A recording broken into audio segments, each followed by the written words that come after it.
Now on my chopping board I've got 2 pieces of turkey breast. Now what I'm going to do, I'm going to take the cling film, or your kitchen wrap if you want to call it that, just tuck it under the board, and what I'm going to do, I'm going to make turkey schnitzel.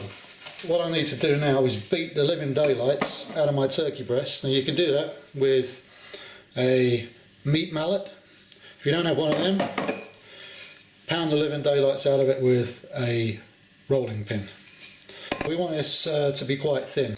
So what we want to do, take a meat mallet, put it on a board, put your cling film wrap over it to stop any meat juices splashing everywhere, and just beat the turkey breast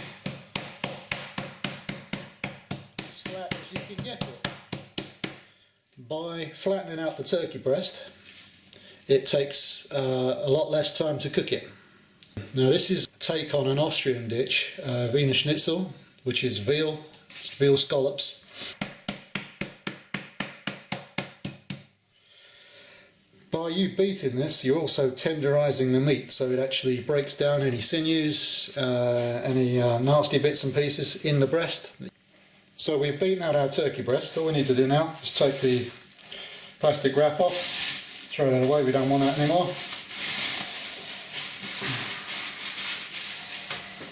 And there you can see how thin our turkey breast is now. All we need to do now is pane this. And to pane, all we are doing is taking flour, dusting the flour over our meat, dropping that into an egg yolk, an egg we've beaten up, and then we're going to drop it in some breadcrumbs. Now at the start of our pane process, we need to season our plain flour. All we're going to do is lightly sprinkle some salt and pepper into the flour. Pepper is the spice, salt is the flavour enhancer. Now what else do we need? We've got some breadcrumbs here. Now that's our breadcrumb coating. Now what we're going to do is take about a tablespoon of Peri Peri flavouring, sprinkle that onto the breadcrumbs. Put your finger in there, just mix it up, add as little or as much as you like, that's your choice. I'm probably going to add a little bit more because I like mine spicy.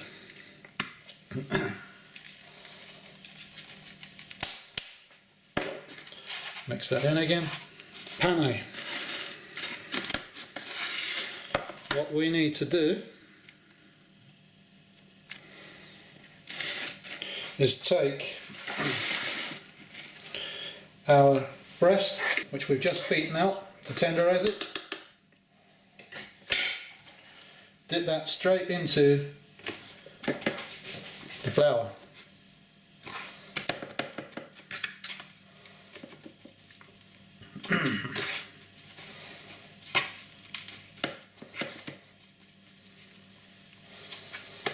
Now, wet meat is not good for this, so what I've done, I've taken a piece of paper towel, dried the meat off,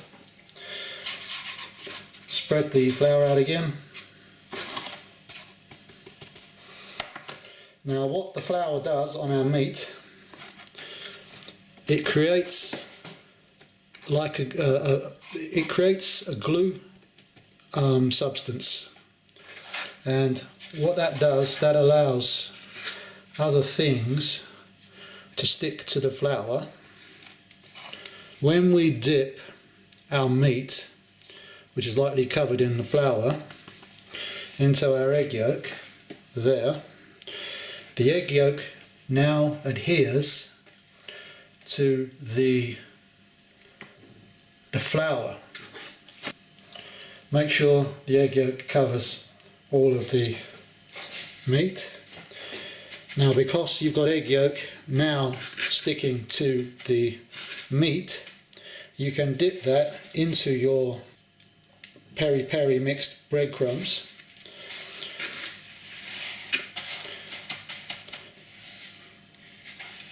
Keep turning it over, press it down,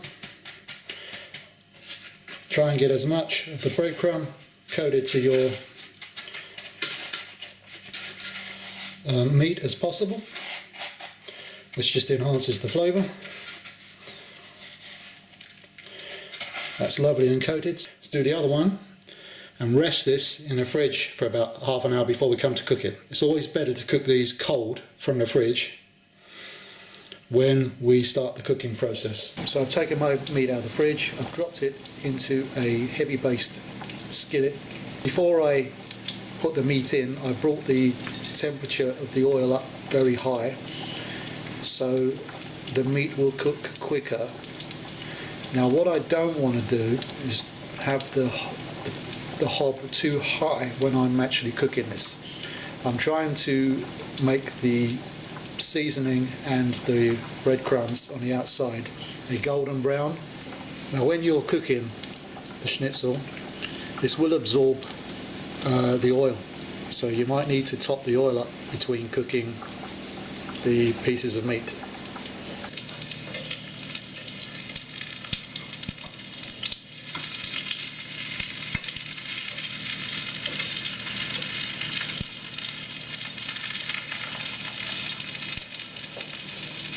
This is what we're looking for, a nice golden colour on the breadcrumbs. The meat is actually cooking because it's very thin. Now what we'll do in a minute, we will take this out, drop it on some kitchen paper to absorb the grease. This is my schnitzel I've just taken out of the frying pan. It's just resting on some kitchen paper to absorb some of the fat. I'm going to keep it warm on a very low oven while I do the other one. So to start the cooking of the second piece of meat, bring the frying pan up to heat again, and then we need to add in a couple more tablespoons of oil. Let that heat up.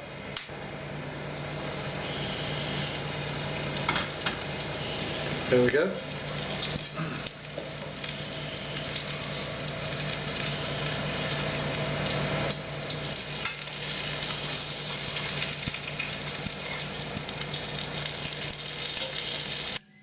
So this is our lovely schnitzel, served with some mashed potato and some roasted carrots.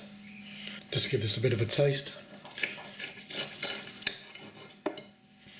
You can actually taste the peri peri spice in the breadcrumbs. This is lovely and moist. It's quite a fantastic way to cook meat that you want to cook very quickly, make a nice meal of it, and you don't have a lot of time on your hands. Please go on, give this a try. You'll like this one, and I hope you give us a thumbs up and go on to make the recipe.